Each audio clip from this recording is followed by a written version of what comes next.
Él está muy enojado.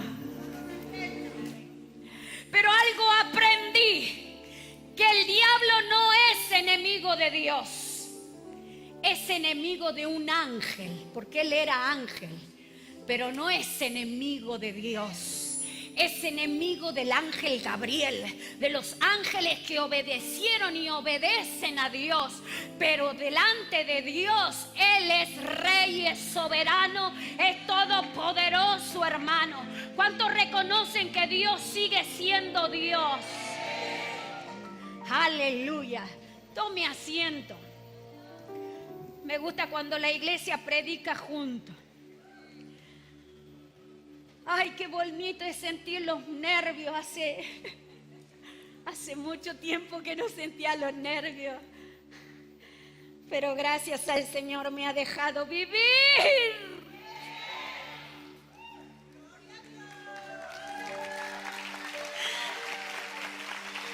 Gracias, Dios, porque me dejaste vivir.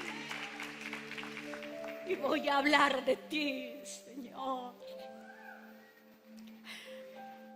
Hoy entramos en una temporada, en una serie, donde nuestro vocabulario tiene que enriquecerse con esta palabra, con esta obra, con este diseño que Dios nos está dando, aunque Él viene trabajando de hace mucho.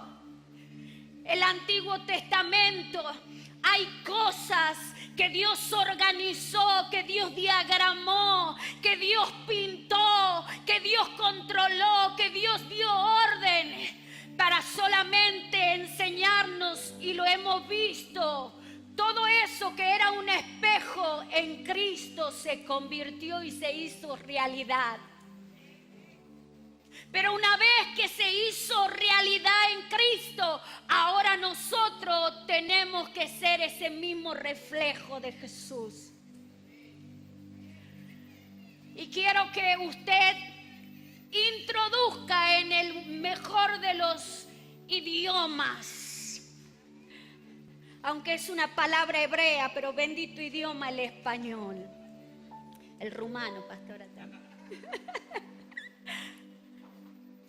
Pero qué bonito es tener esta riqueza. ¿Y sabe cuál es la palabra que usted tiene que empezar a que se le quede en su cabeza, en su boca, y empezarlo a practicar? Es Goel. No para aquellos amantes del fútbol. Gol no. Goel. A ver cómo, de esta parte, a ver cómo es. Este sector. Aquel sector, ya parece que se acaba la pila. Goel. Goel es una palabra hebrea que su traducción es redentor. ¿Sí? Es redentor. Pero esto del Goel, ¿qué es? Por eso quiero hablarles, y estaremos todo este tiempo hablando de esto extraordinario. Y donde más se nota y habla la palabra del Señor es en el libro de Ruth. ¿En qué libro? Cuando usted salga de aquí, lea la Biblia, lea el libro de Ruth, y va a entender de lo que vamos a estar hablando todo este tiempo. En el libro de Ruth habla que había una mujer, Noemí, casada con Elimelech. Y esta mujer tuvo 2 hijos, y estos 2 hijos se casaron. Pero llega un tiempo de crisis sobre esta familia. La cuestión que este esposo toma la decisión de coger a su esposa, a sus 2 hijos, a sus nueras, y se van a otro lugar a buscar un porvenir, una mejora económica. Pero sabe que en esa tierra donde se cree, donde se esperaba, donde se buscaba que te iba a ir mejor, Noemí se encuentra con los desastres más grandes que le puede suceder a una mujer. Ahí muere su esposo y ella queda viuda.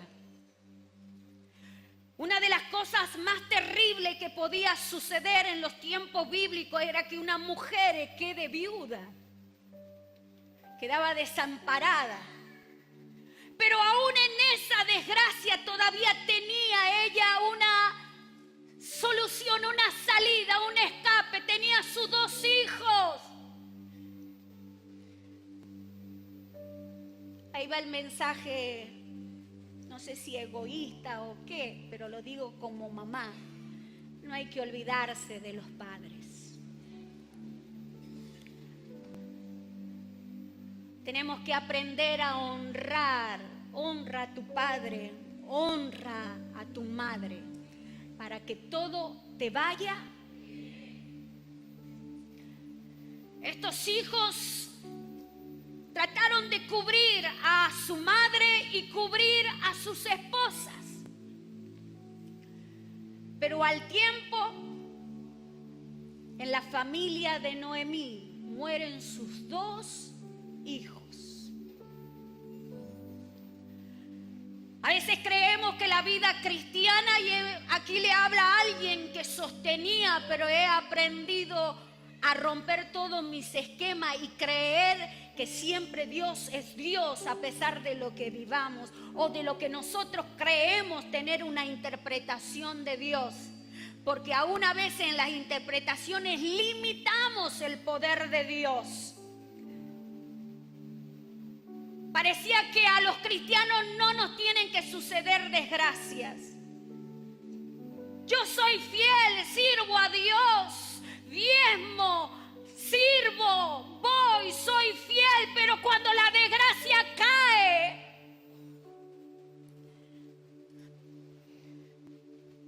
cuando todo lo que creías que no te tenía que tocar, Dios dice, tóquenla.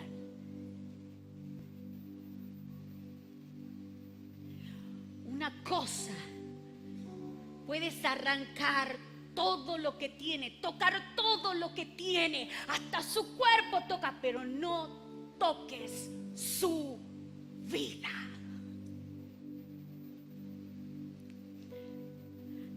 Noemí perdió su esposo, perdió sus hijos y quedaron 2 nueras. Tenemos que orar por las nueras para que sean buenas.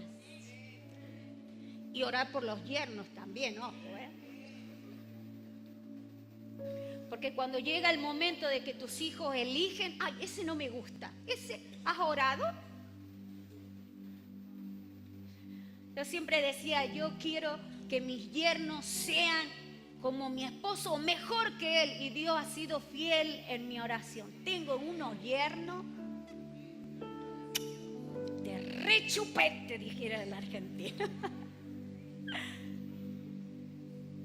Estoy bendecida con mis yernos. Y estoy orando por el que queda aún todavía. Ahí estamos con mi esposo. Pero pinta bien, pinta bien. Pero seguimos orando. ¿Qué decirle de mis yernos? Usted los conoce. ¡Qué bendición! ¡Qué bendición son las nueras! ¡Qué bendición son los yernos! Y dice que una de esas nueras, Noemí, era lo normal. Le dijo, vete, no tengo nada que ofrecerte. Y una de las nueras le dijo, vale, bye bye. Y se fue. ¿La podemos condenar?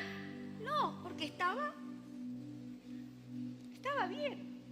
Pero había una, Ruth, que estaba agarrada a la suegra, como yo a mi suegra, no la suelto. Y mi suegra es más suegra para su hijo que Por eso la amo tanto yo a mi suegra.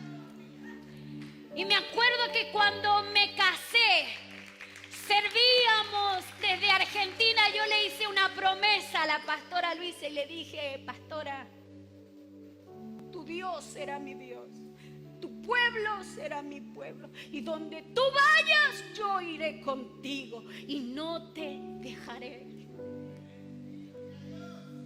Y Dios ha sido hermoso en esa promesa, y hasta el día de hoy podemos disfrutar. Yo disfruto a mi suegra porque es una mujer sabia, paciente, muy ubicadita. Cuando ella tenía que hablar, hablaba. Pero no son como esas suegras metiches. Tenemos que dar clase de buena suegra. Dios bendiga a las metiches y cambiará el Señor, pero hay que orar. Ruth la agarró a Noemí y le dijo: no te voy a soltar. Y tuvieron que regresar a su país, regresar a su tierra. Pero ahí estaba Noemí agarrada por su Ruth, por su nuera. Y no la soltaba. Y entonces Ruth le dijo: no me pidas que te deje porque no te voy a dejar. Yo siempre le hago un chiste a mi esposo que le digo: mira, tengo algo para decirte. Que si alguien te dice de que el deseo más grande mío es que tú seas feliz, que vuelvas a recrear tu vida con otra persona, le digo yo: pues te digo que no se lo creas. Y te lo digo ahora que estoy bien viva. No quiero que te vuelvas a casar. Por los pactos que yo he hecho, ¿a que sí? Y ella siempre me dice: la mejor nuera. Y con este proceso que tuve de cáncer, yo creía que yo ya... Y decía: ¿cómo puedo dejar semejante hermosura suelta? Aquí no, lo voy a agarrar de la pata. Hasta que no, sigue aún más. ¿Sabe que Noemí le fue fiel Ruth fue fiel a Noemí? Le dijo: no, sabes que yo voy a salir a trabajar y no nos vamos a morir de hambre. Yo te voy a cuidar, te voy a cubrir. Yo voy a salir a los campos, voy a recoger el trigo, pero no nos faltará nada. Y dice que en ese tiempo, en esa familia, había un hombre que se llamaba Boaz. ¿Cómo se llamaba? Boaz. Y dice Noemí que este pariente era muy rico. Tenía tierra, tenía un buen pasar económico, tenía un hombre que se ganaba el respeto, había trabajado muchos años por ese respeto. Y Noemí empieza a darle unos consejos. ¿Por qué? Porque era permitido. Por eso ahí sale la palabra Coel. ¿Qué era un Coel? Representado en la vida de Boaz. El Coel era un pariente, el primer pariente, el más cercano. Él podía ayudar a su familia, porque en los tiempos bíblicos no había Estado, no había policía, no había juez. Entonces Dios se había encargado de que las familias se tenían que cuidar. Tenía que haber justicia, la familia se cuidaba. Cuando alguien la estaba pasando mal, no venía el vecino, sino ¿quién tenía que acudir? Su propia familia. ¿Amas a tu familia?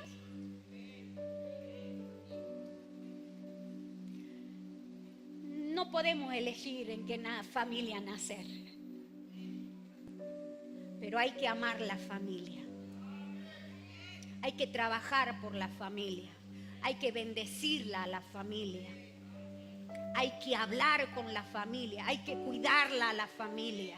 Hay que poner el pecho muchas veces para que los dardos te toquen a ti, pero tú tienes que aprender a cuidar a tu familia. Tenemos que aprender a ser valientes muchas veces por la familia. Tenemos que aprender a rugir por la familia. Tenemos que aprender a abandonar la cobardía por la familia. Tenemos que aprender a ayunar, a orar y a clamar por la familia, porque a la familia se la ama. A la familia se tiene que luchar. Pero yo me hice una gran pregunta. Vos tenía dinero, tenía todo, porque dice que él podía ayudar a Noemí y a Ruth.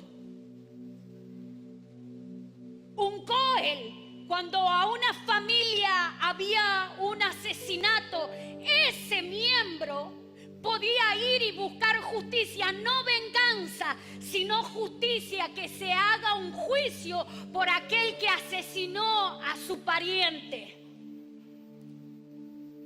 La otra cosa que podía hacer un Goel era, muchas veces en la familia tenían unas deudas impresionantes, pero tenían tierras. Y dice que ese pariente se tenía que entregar como esclavo al que le debía. Y dice que el Goel podía intervenir ahí, podía ir, comprar, sacar a su pariente de la esclavitud, tomar su propiedad y devolvérsela. Lo tercero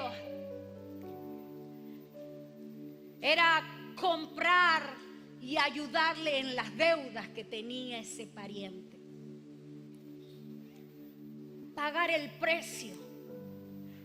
Pero había una ética tan bonita del Goel que cuando él compraba las deudas de su pariente, no se la quedaba para él. Él se la tenía que devolver a su pariente. Y así se cuidaba para que las familias no sean pobres. Ayer estábamos en una boda y una de las chicas, unas siervas de Dios que sirven aquí en la iglesia, nosotros le decimos las reyes, porque son un montón de hermanas, primas. Y ayer nos contaban y nos daban el testimonio de que ellas se ayudaban para venir a España. Una había llegado hace muchos años, había pagado el precio y medio como que un pie para acá y para el otro, pero le ayudó a las parientas.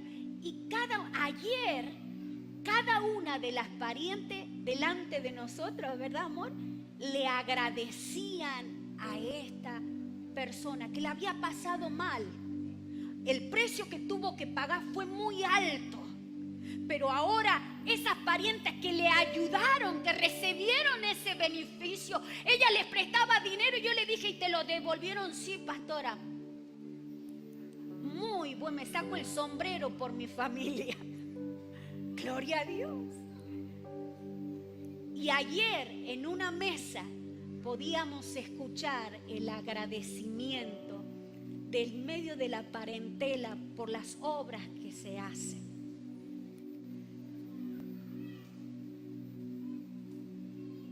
El proceso de un Goel. Porque vos tenías dinero. Y me habla de años. Me habla de trabajo. Si él podía comprar las deudas, ayudar a los parientes, era porque tenía económicamente. Y la otra cosa, por último, que hacía el Goel era que tenía que casarse con la viuda. Me parece a los hombres capaz que ¿Han entendido el chiste? No. Se tenían que casar con la viuda, hacer que ella tuviera hijo, pero la condición que ese hijo no era de él, sino le tenía que poner el nombre del pariente para que no se borre el nombre del muerto, del difunto. ¿Me ha entendido? Entonces cuando aparece Boaz, yo le pregunté al Señor, Señor, pero ¿qué es lo que tuvo que pasar vos para convertirse en ese hombre? Con dinero, con carácter, con decisión. Porque había otro pariente antes de él y dice que vos lo llamó y le dijo, ey, tú te tienes que hacer cargo de este porque tú eres el primero de la familia. Y entonces le dijo, tienes que comprar las tierras. Y ese pariente, ese fulano, no da el nombre. Dice que le contestó a vos, mira, yo las tierras las puedo comprar porque ahí negocio con mi familia, cosechamos juntos, nos separamos las ganancias. Pero le dice vos, pero ¿sabes qué? Si compras esa tierra, te tienes que hacer cargo también. En el paquete viene Ruth. En el paquete viene Noemí.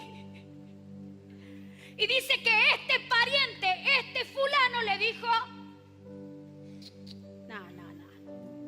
Yo de la tierra sí puede pintar bien y puedo sacar beneficio, pero yo casarme, hacerme cargo de una mujer que esté endeudada, no. Una mujer que viene con tantas heridas, no. Y encima no es una, son dos.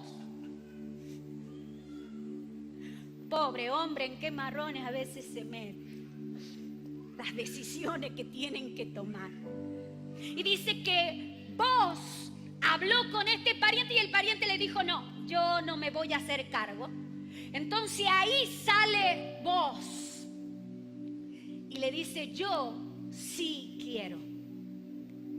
Yo pagaré las deudas, yo compraré las tierras y también me casaré con Ruth y tendremos hijos para que el nombre de esta familia no sea borrada. Qué valentía, ¿eh? Qué valentía.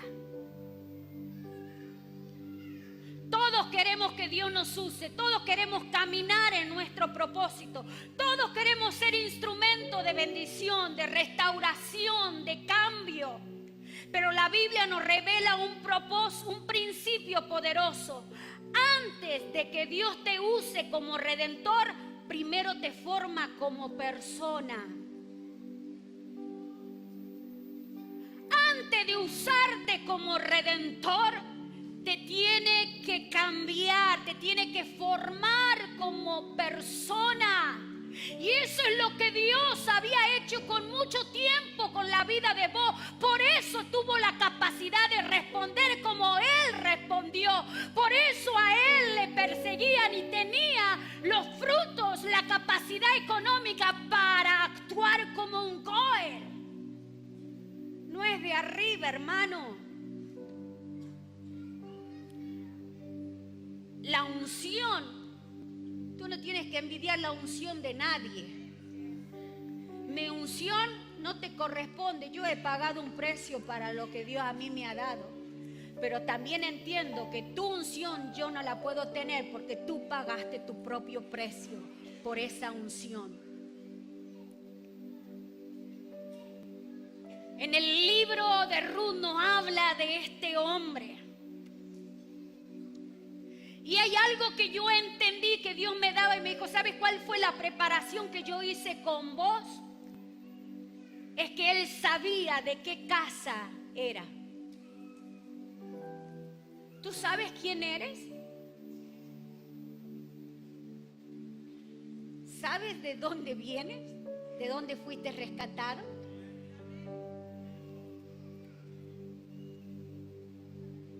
Vos, dice, era de la familia de Elimelech. Y esto me gustó mucho.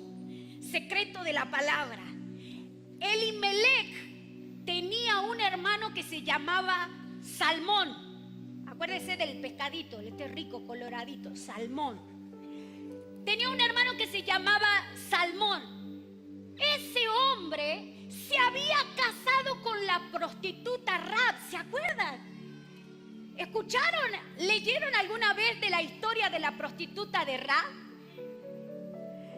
Este hombre se había casado con Rahab y había tenido a Booz.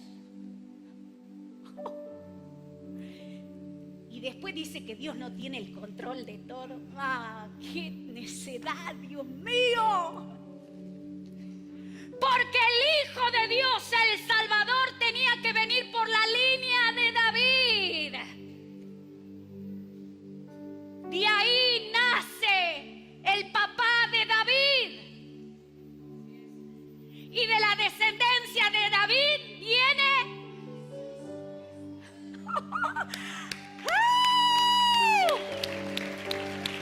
Poderoso es el poder y el control de Dios. Por eso es necesario que sepa de dónde vienes, qué es tu casa, el precio que pagaron por ti, la inversión que hay en ti. No hay casualidades, no hay casualidades que viniste de tu país aquí y estás pasando lo que estás pasando. Siempre tenemos que aprender a creer en el propósito de Dios. Tenemos que sostenernos en Él y siempre ser fiel al que tiene el control de todas las cosas. Tú no eres un error, no eres un accidente, tienes apellido espiritual. Dios primero restaura tu identidad para que puedas restaurar las de otro. Dios no te llama por lo que hiciste, sino por quién eres en Él. Otra cosa que Dios trabajó en vos, en lo que se tiene que trabajar en un Goel, es el carácter. Ser alguien confiable. Si no tienes carácter, hermano, es oración, claro que sí, pero hay que aprender a tener carácter. Y al carácter se lo trabaja. ¿Y sabes quién también te trabaja el carácter? Tú, Dios, las pruebas, las dificultades, el quebranto, lo inesperado.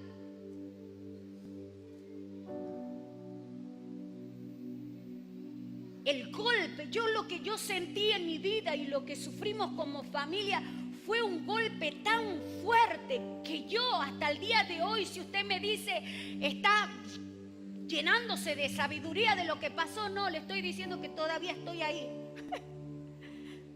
Es como un golpe que te dieron y el boxeador queda medio perdido, parece que ya lo noquean, así se dice. Ya cae, yo me he sentido que ya caía. Sentí, experimenté que todo se acababa, que todo estaba roto, que todo iba a desaparecer.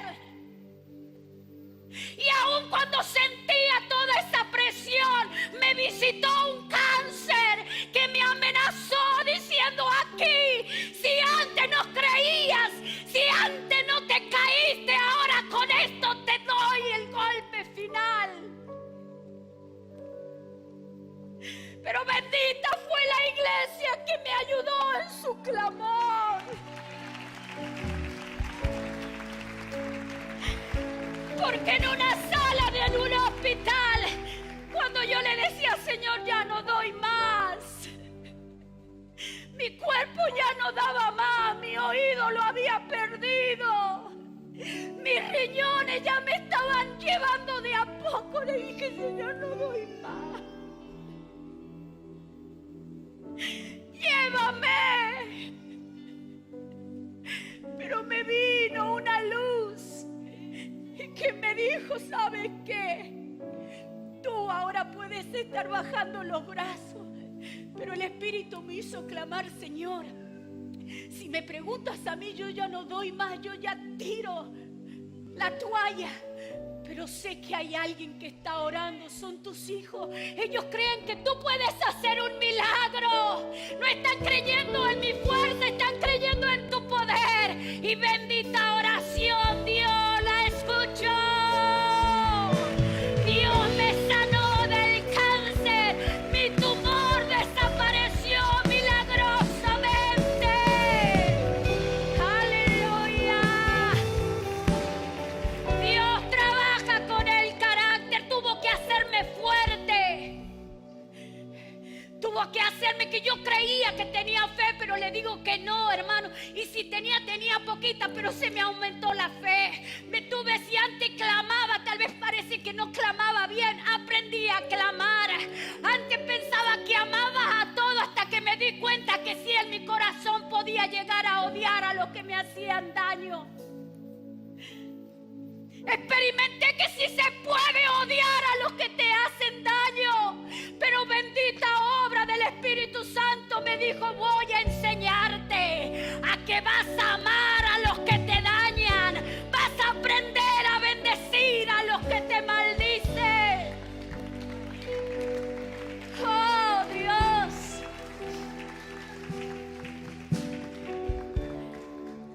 Y hay algo que yo aprendí en esta parte, en esta área del carácter, de lo que Dios trabaja en el carácter de un Goe. Porque yo no pensaba que era Goe. ¿Qué iba a salvar? No podía ni con mi propia vida. ¿Qué iba a salvar a otro? Pero benditos son los propósitos que Dios tiene con nosotros. Y en esta temporada después del cáncer, de vivir en el milagro, yo le dije: Señor, yo ahora tengo fuerza. Yo quiero que me des algo, Señor. Yo quiero que me vuelvas a devolver vida. La fuerza, la gana, la ilusión, la garra, Señor, pero quiero que bendigas mis manos. Y sabe que Dios me regaló un don que no pensaba que estaba en mí. Y era empezar a hacer cuadros. Estos son cuadros, algunos de los cuadros que comencé a hacer. Todos tienen un testimonio. Todos tienen un porqué. Todos tienen un mensaje. Y yo aprendí algo de parte de Dios, porque Él me dijo: hija mía, lo que tú no has entendido con palabras, te lo voy a enseñar a través de los colores.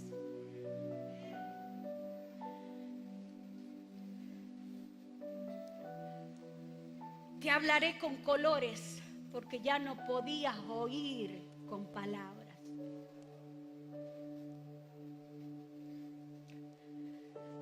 Te desaturé porque tu brillo te estaba consumiendo.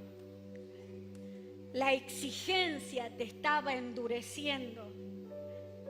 El blanco te estaba volviendo rígida. El negro te estaba robando la esperanza.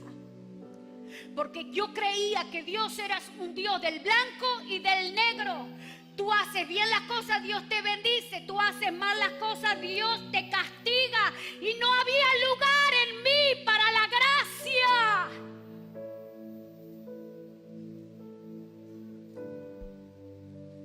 Y ahí aprendí algo de los colores. ¿Sabe que hay colores saturados y colores desaturados? ¿Qué son los colores saturados? Son los colores, muchas veces lo que nos enseñan, los colores primarios. Rojo, amarillo y... Muy bien, muy bien. Son los colores primarios. Y sabe que con los colores saturados, ¿por qué se llaman saturados? Porque son colores que tienen demasiado brillo, brillo propio. Y Dios me dijo: ¿sabes, Eugenia? Yo voy a trabajar esa parte de tu carácter. Yo no quiero que brilles por ti, por lo que tú haces, por lo que tú dices, por lo que tú...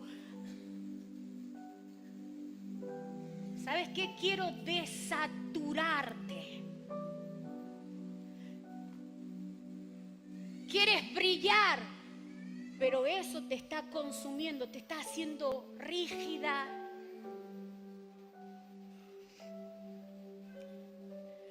Me exigía mucho, hermano. Buscaba mucho perfeccionismo. Todo brillo debía ser propio, porque me habían enseñado que tenía que trabajar, y yo entendía que trabajando yo ganaba algo.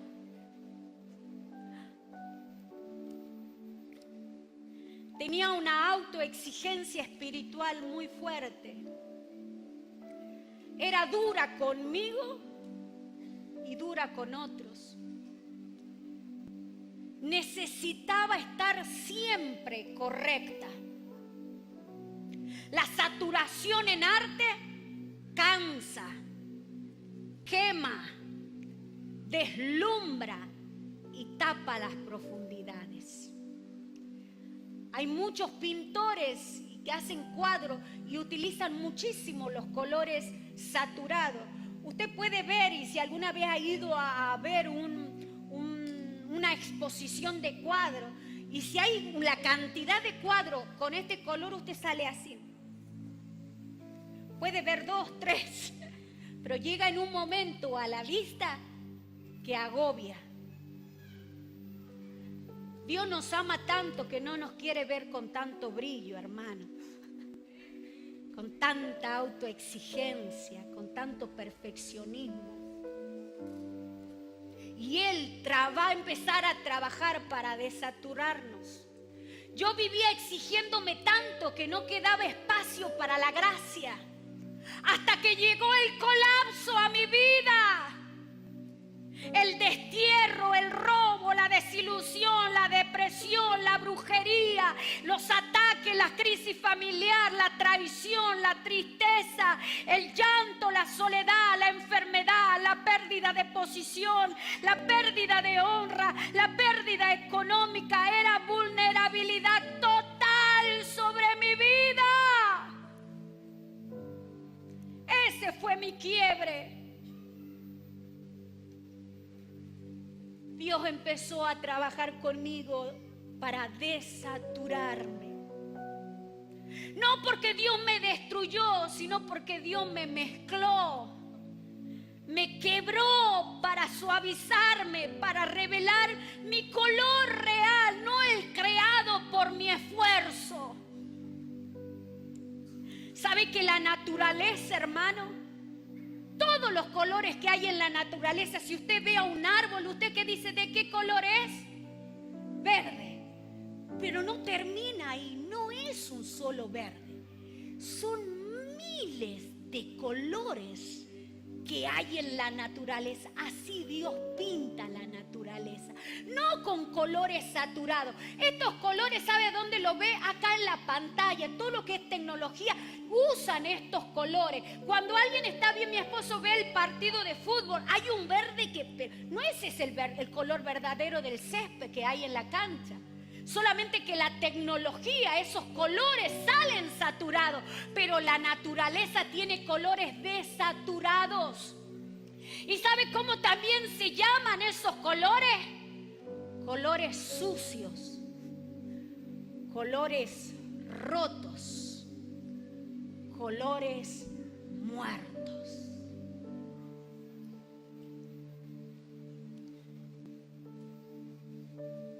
Me habla mucho de eso. Los colores desaturados son llamados colores sucios, rotos, muertos. ¿Usted puede decir que se ve colores sucios, muertos aquí? Pero nosotros creemos que Dios nos ensucia, pero lo único que Dios hace para trabajar nuestro carácter es mezclarnos. Si hay alguna cámara,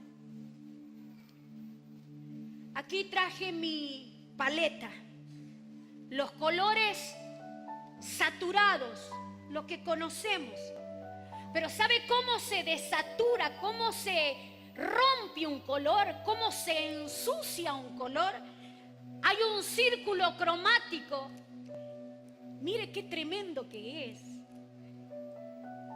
¿Cómo se desatura un color? Es con un color complementario, que en el círculo cromático es el opuesto. Si me pueden poner el círculo que le mandé a los chicos. Cuando nosotros mezclamos un color saturado con su complementario, con lo opuesto, porque este color no es un color así como sale, es un color hecho, lo mezclamos y sale otro color, llamado color desaturado. Así el amarillo tiene su complementario, el rojo también tiene su complementario, que es el azul. Cuando usted lo mezcla sale otro color. El azul es complementario con el naranja y sale otro color.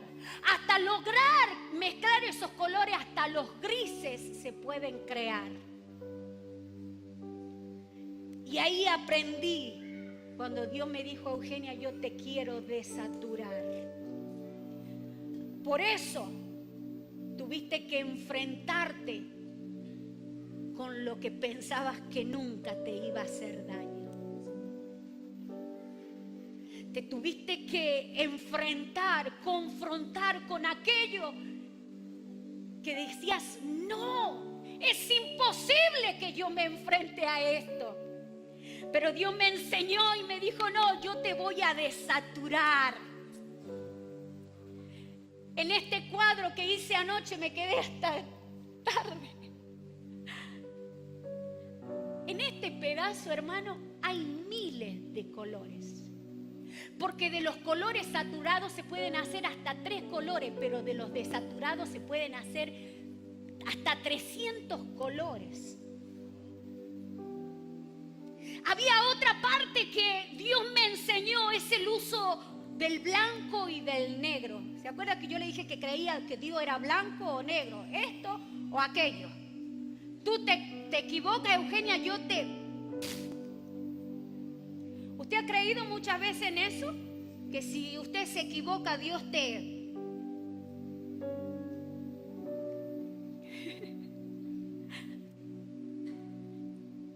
¿Sabe que el blanco, Dios me hablaba que es su presencia?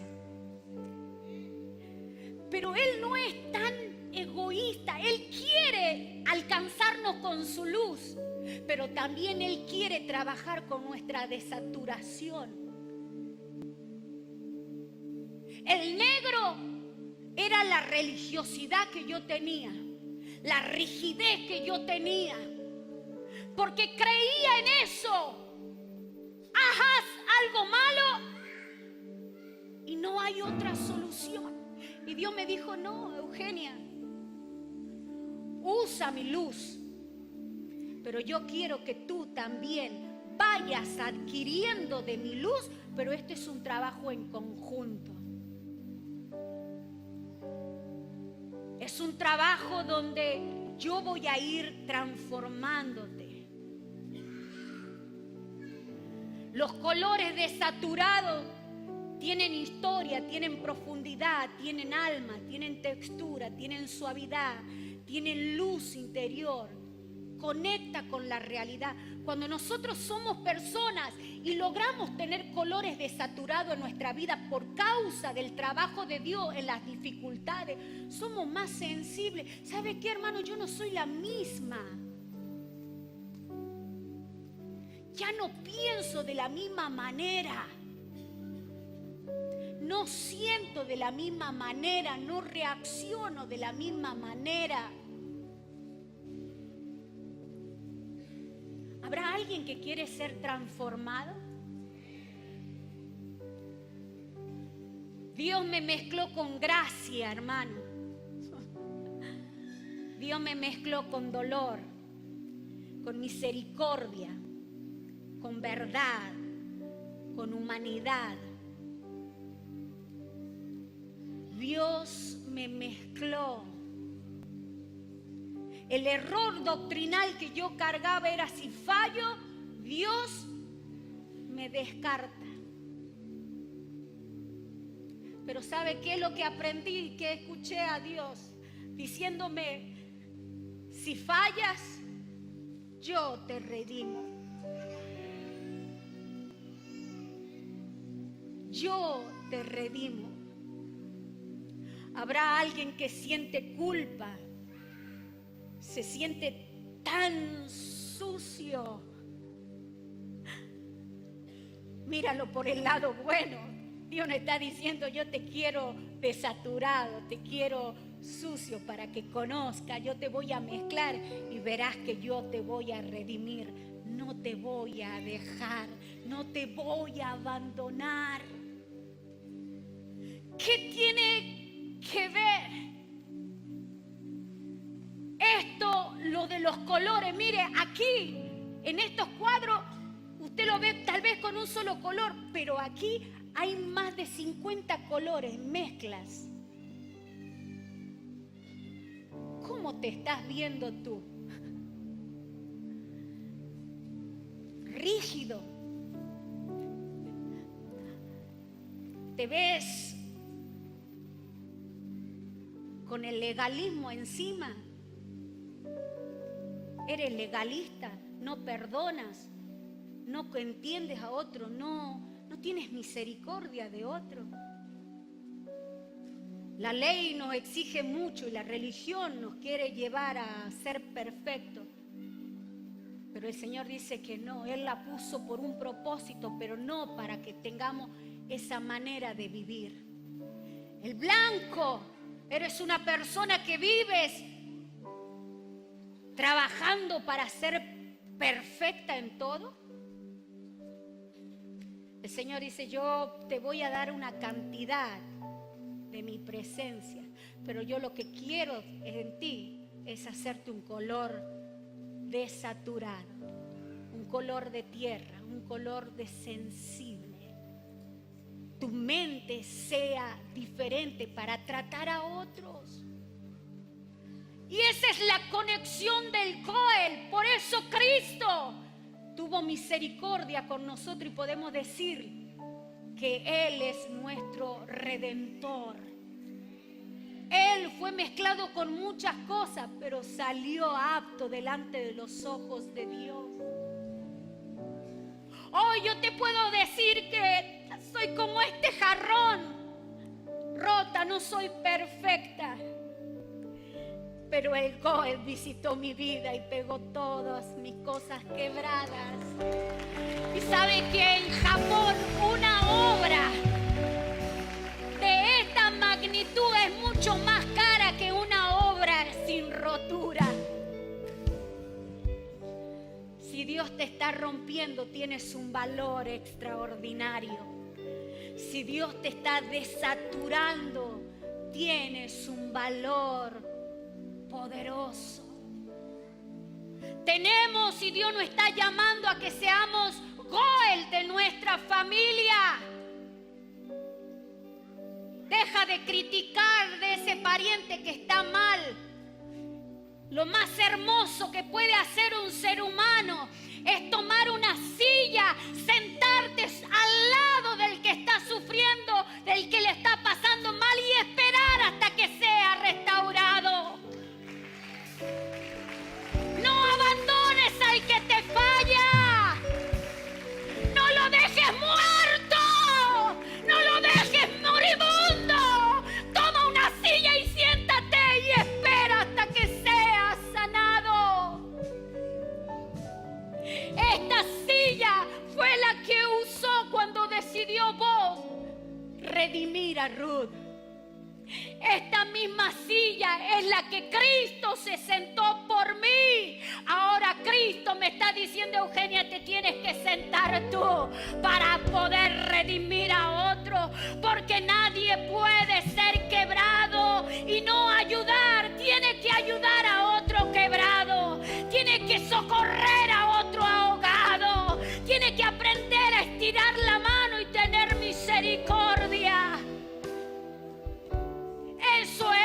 lo que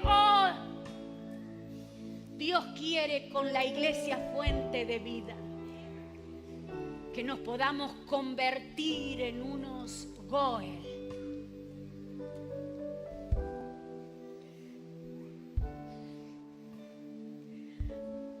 Tal vez te toque enfrentar muchas cosas y muchas injusticias. Y esa era la pregunta mía, Señor, ¿por qué todo a mí? Tal vez tú te estás preguntando por qué estás pasando todo lo que estás pasando. Te traigo un mensaje. No es destrucción, es entrenamiento de Dios. Porque Él te quiere convertir en un Goel para tu familia, un Goel para la iglesia. ¿Sabe la cantidad de hermanos que se sienten acusados? ¿Sabe la cantidad de hermanos? Tal vez en nuestra congregación y en otro que por causa del pecado están siendo agobiados. Lo está el diablo destruyendo porque todavía no se ha levantado un Goel que se sienta y le dice: hermano, te tienes que levantar. No importa lo que has hecho, te tienes que levantar. Dios te va a perdonar. Dios, yo voy a estar a tu lado hasta que te sane. Yo voy a aguantar y voy a estar y voy a soportar tus lágrimas. Voy a orar hasta que te restaure. Pero el diablo no te va a romper. El diablo no te va a jalar. El diablo no te va a hacer de su propiedad, porque Dios se encarga en medio de su pueblo levantar Goel para redimir a muchos. Mi pregunta es esta: ¿estás dispuesto a que Dios te desature? Que Dios trabaje con tu carácter, que te mezcle tanto. Pero quiero decirte que de un color desaturado sale mucho más colores que de los que tienen propio brillo. Dios está esperándote que te sientes. ¿Tienes a alguien ahora mismo, en este tiempo, alguien de tu familia que necesita un Goel? ¿Alguien que le vaya y le redima? Alguien que necesita un abrazo y decir: mira, tal vez la has hecho mal, pero aquí voy a estar contigo. Te has equivocado, pero yo voy a seguir orando por ti. Tal vez exista una distancia, pero no debe existir una distancia espiritual. Hay que atarlo con oración. Hay que entender que las lágrimas, Dios tiene memoria. Tal vez está siendo rota, Marce. Pero cuando más Dios te desature, Él te está preparando para algo grande y poderoso para el medio de tu familia. Dios hace cosas poderosas.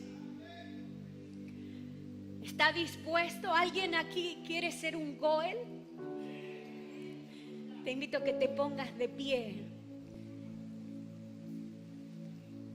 Creo en los locos proféticos. El altar del Señor está abierto.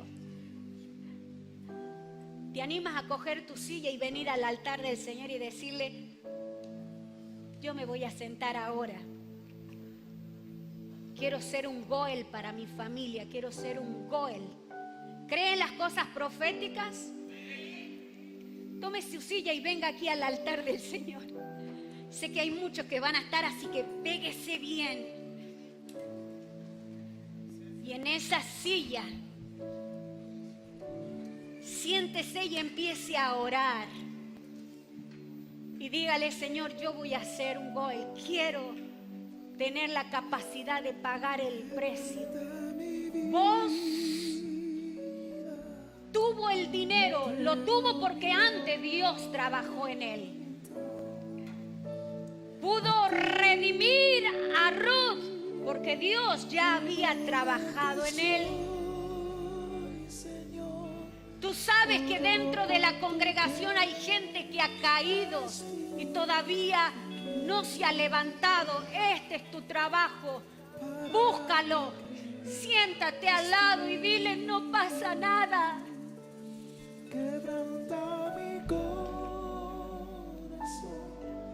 quebranta. Hay gente con ministerio que necesita la obra de un Goel. A mí, a mi esposo, fuente de vida, fue un Goel. Todo lo que soy, Señor, todo cuanto te. Venga, pastora, levántense. La obra de un Goel es poderosa.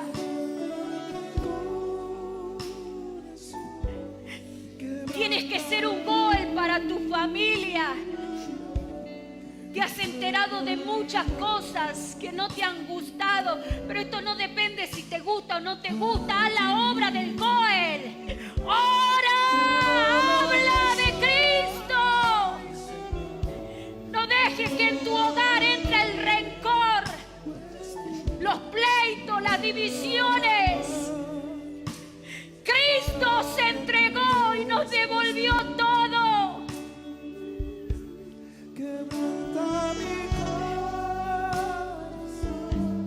Tal vez hay matrimonios que tienen que ser Goel uno para el otro. No, me fallaste y aquí se acaba todo. No, sé valiente, sé un Goel, perdona.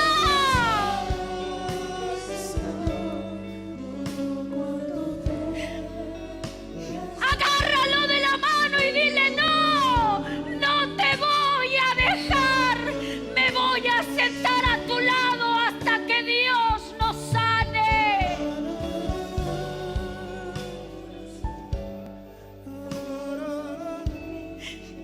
Voy a esperarte hasta que seas sanado. Cristo lo hizo por nosotros.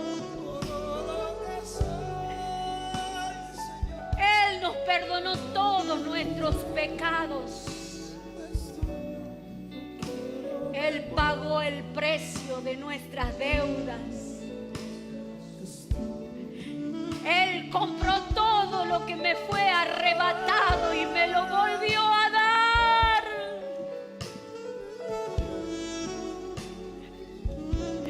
El Hijo es el Goel de Dios. Esas cosas es lo que nosotros tenemos que aprender a hacer. Dile: Señor, ayúdame. Desatúrame de mis juicios. No quiero ser dura con nadie, quiero tener amor. Enséñame a hablar.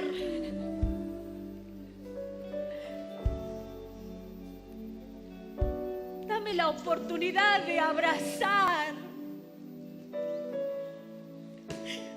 Aunque me sienta rota yo, pero quiero amar.